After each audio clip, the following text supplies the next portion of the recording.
Magandang umaga Pilipinas, narito na po ang maghilagay na panahon ngayong araw ng Friday, 20 March 2026. Base po sa ating synoptic situation, northeast monsoon ang makakaapekto sa extreme northern Luzon at easterlies naman sa malaking bahagi ng Luzon at Visayas. Dulot nga ng northeast monsoon sa Apayao, Ilocos Norte, Batanes at Cagayan ay makakaranas ng bahagyang maulap hanggang sa maulap na papawirin na may mahihinang pag-ulan. Dulot ng easterlies sa Metro Manila, sa lalabing bahagi ng Luzon at Visayas ay makakaranas ng bahagyang maulap hanggang sa maulap na papawirin na may pulupulong pag-ulan, pagkidlat at pagkulog. Dulot naman ng localized thunderstorms sa Mindanao ay makakaranas ng bahagyang maulap hanggang sa maulap na papawirin na may pulupulong pag-ulan, pagkidlat at pagkulog.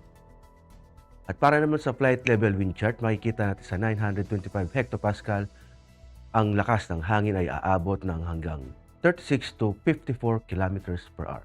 At pagdating naman sa 850 hectopascal ay makikita natin na ito'y hihina at aabot sa 18 kilometers per hour at may pagbugso naman ng 36 kilometers per hour. At pagdating naman dito sa may 700 hectopascal, makikita natin na hihina ang daloy ng hangin, ngunit mag-ingat pa rin sa mga close isobars na magposibleng may mga gust na posibleng makaranas ng gusty winds. At ito'y aabot ng hanggang 36 kilometers per hour. At pagdating naman sa 500 hectopascal, makikita natin na ang paglakas ng hangin na aabot ng hanggang 36 to 54 kilometers per hour. Lalong-lalo na sa extreme northern Luzon.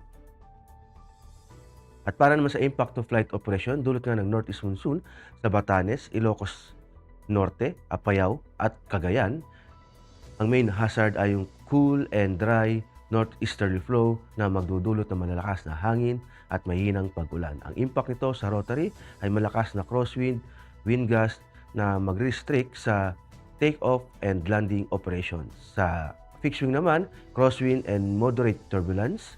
During approach, possibly delays due to low visibility in light rain. At dulot nga ng easterlies ang Metro Manila at sa labing bahagi ng Luzon at Visayas.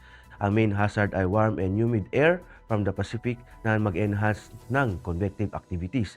Ang impact nito sa rotary ay localized thunderstorms na magdudulot ng mga light turbulence na may briefly affect operations, especially sa inland, lalo sa hapon. At sa fixing naman, generally fair with possible isolated CBs causing short-term delay or turbulence.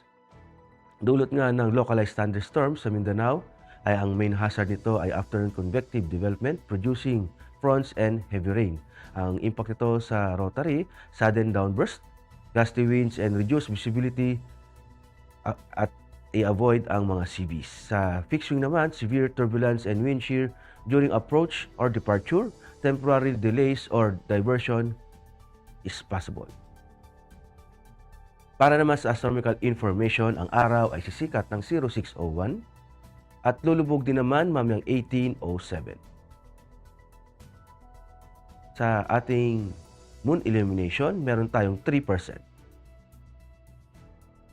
At para manatiling updated sa lagay at pagtayo ng panahon, i-follow lamang ang Air Force Weather Center sa mga social media accounts. Tangala ng aming commanding officer na si Colonel Alvin Jan Cugador, PAF GSC, ako po si Technical Sergeant Brian Benedict Arcilia, Weather Forecaster ng Air Force Weather Center. Maraming salamat po.